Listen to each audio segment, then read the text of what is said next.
Hey friends, welcome. My name's Craig here over at Producer Hive. Today we'll be reviewing the new Focusrite Scarlett audio interface family. We're going to look at all these new features. We're going to look at which ones are good, which ones not so good. Also, if there's anything that Focusrite missed out on. There's one thing I can't believe Focusrite didn't include on these interfaces, and that is, well, we'll discuss that later in the video. So the Scarlett family was launched by Focusrite in around 2010 and has sold over 6 million units worldwide. These little red boxes have become famous for their ease of use and affordability. The only downside, in my opinion, was the sound quality. So let's see if the Generation 4 can top the Generation 3. And let's put these interfaces through their paces. Here are the three interfaces on the table here. Let's have a look at all the features of each of them. So here we have the Scarlett Solo, which is the most affordable interface in this range, and it features one DI input and one mic pre input. You have a stereo left and right out and connect over USB-C. So on the front here you have the gain, and you also have the input halos around the input. You don't have it on the output. You also have an input selector. You have a phantom power and you have an air button, which has been redesigned, and we'll look at that in a bit more detail. Next in the range is the 2i2, which I have here. I'm actually using the 2i2 to record this video, so you can see the input coming in here. You see the halo in action, and on this one, you can see there's a lot more features. There's been a jump up from the Solo. So the most notable one is this auto and safe. We have an auto gain feature and a safe clipping feature, which we will look at in a bit more detail in a minute.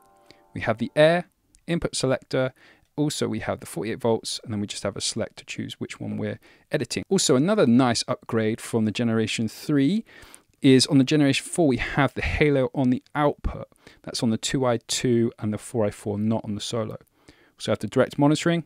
If we take a look on the back here, we have two mic inputs, and I love the fact that on the back, so this could tuck nicely away on your desk. Outputs there as well. We also have the option to run 5 volts of power in. This is particularly good if you're running two mics with phantom power. It just improves the stability of the interface. So the next one is the 4i4 with the highest spec within the family of these audio interfaces. We have our two mic pre's on the front with two Neutrik inputs, so very good quality there. We have the halo inputs just as on the 2i2. Same features on the 2i2. In terms of all the buttons here, you've got the output here as well with the output halo. The only thing you don't have, which I kind of miss on here, is the direct monitoring button, which you have on the 2i2 and the Solo. Now, I love that button there, so I don't know why that's moved there, but you can do that within the software that's provided. Now, if we take a look on the back, we have the input for power and USB-C, MIDI DIN, I/O. We have 4 outputs and another 2 instrument inputs. So that's 2 mic pre's and 2 instruments in. So if you're looking to record a band, this is probably the best option for you. Within these 3, there is an option that fits most musicians out there. So you have the Solo, which would be ideal for, say, like a singer-songwriter, if you're playing guitar and just one voice. Then you have a 2i2, that's, say if you're a keyboard player, and a singer-songwriter, you've got a few more options. You can record in stereo. Then if you're all out kind of semi-pro up to pro producer, you have the 4i4, which has more than enough inputs and outputs and recording capabilities. Also, as part of the 2i2 and the Solo, you can get a studio bundle. So when I'm thinking about getting an audio interface, the most important thing is obviously the sound quality. Generation 3 Scarlett's mic pre sounded okay, but that was understandable because of the price. They were an entry range interface. Where I think the biggest upgrade with the Generation 4 has been is within the mic pre's. So they've now included the same mic pre's that are featured in their flagship RedNet interfaces. Now, what does that mean? So the preamps that are featured on the RedNet interfaces are also remote controlled, they're DC coupled, and capacitor free. That basically means they sound open, transparent, and clean. The preamps have an impressive 69 dB of gain. So that is perfect for the most demanding microphones out there, like this one, which is the Shure SM7B. It's a very quiet microphone and requires a lot of gain.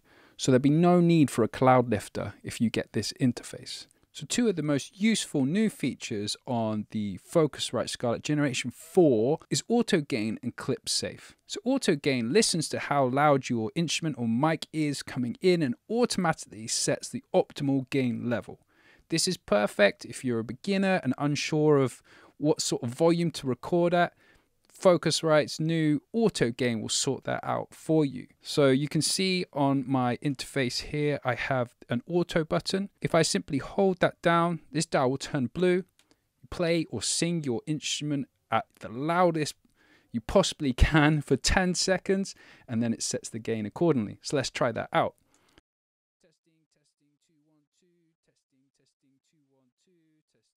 So now you should hear me again, and it might be a bit louder. Say you haven't quite sang as loud as you thought you were going to sing, that's where this new safe button can come in. So this is clip safe. This will stop you from clipping your audio when you go into your DAW. How many times have you sang or played your instrument, done a smashing performance, thought, oh my God, I'm never going to be able to do that again. Go into your DAW, listen to your audio, and you hear that click or that broken sound. Oh my God, it's clipped. With this clip safe mode, that eradicates that problem, which is very cool. So it does this by monitoring your audio. It says up to 96,000 times per second, and it automatically adjusts the gain to prevent clipping. So it's like having your own personal little studio engineer inside this little red box, riding the fader just to make sure when you get a little bit excited, it's going to pull the fader down so it doesn't overload the input, which is fantastic. So this was a popular feature on one of Focusrite's main competitors' interfaces, which is the Evo range by Audient. Now, where I think Focusrite have missed a trick is in this range, you can only go up to 2 mic pre-inputs or 4 inputs in total with the 4i4. Where Evo have got one over on this, they have an Evo with 8 inputs. This is perfect for, say, if you're working within a studio or if you're a drummer recording multiple input sources and you love this auto gain feature. That's where the Focusrite has some limitations. So it's something to think about if you're like a professional and you like this auto gain feature, or if you're a drummer, this interface might not be for you. You're limited with the amount of inputs. So that may be a feature that's going to come at a later date. Maybe they're testing the water to see how popular this auto gain feature is and how popular these interfaces are. And maybe they'll release a 8 input and 8 output version of the Focusrite Scarlett. Who knows, maybe a Generation 5 is on the cards. So the next feature that's been improved is the air feature. So it's not new. The air button was on the Generation 3. Essentially, it was an EQ boost. It was a shelf EQ, essentially, I think, and it just raised a bit of presence or treble to your microphone. Now, they still have that option. So if we turn it on here, you should hear my voice is a bit more trebly now. Now this is great if you're using a microphone like this, which is a dynamic mic, and one of the characteristics is they don't really have too much top end to them. So this can bring out a bit of the sparkle or the presence. So what's been improved on the Generation 4 is if we press it again, it goes orange and it sounds a bit better. What's happened now is you've got the same EQ boost, but now you've got some harmonic saturation as well, so you get a bit more of a sparkle, a bit more of a presence. Now I really like this. I think this is great. It really brings out the presence and sparkle on your voice if you're using a dynamic mic like this, and I think this would sound great also on a condenser mic. Now, another feature that I would have liked to have seen is the ability to dial that in. So that would have been a nice feature. It's also worth noting that the Generation 4 Scarlett 4i4 is a lot chunkier, heavier than the previous version. So if we look here at the Generation 3, you can see there's a big size difference. Now this is pretty much the same size as the 2i2. You can see there. But I don't mind this. The chunkiness and the heaviness makes it feel a bit more professional and a bit more legit. It feels a lot more sturdy. But it's understandable as well with all the new features they've packed into it, just worth noting. On the intro, I would talk about the main thing I think is missing from these interfaces, and that is ADAT. So ADAT is the ability to add additional I/O capabilities to an interface. So it's done over an optical connection. Been an amazing feature on the Scarlett IV.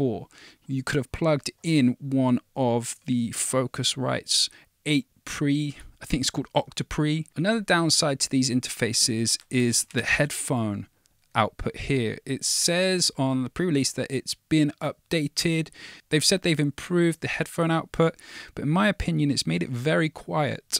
Now, for me to be able to hear my voice at an okay level, I have to turn it all the way up. So even if I turn up max volume, it's not too loud, to be honest.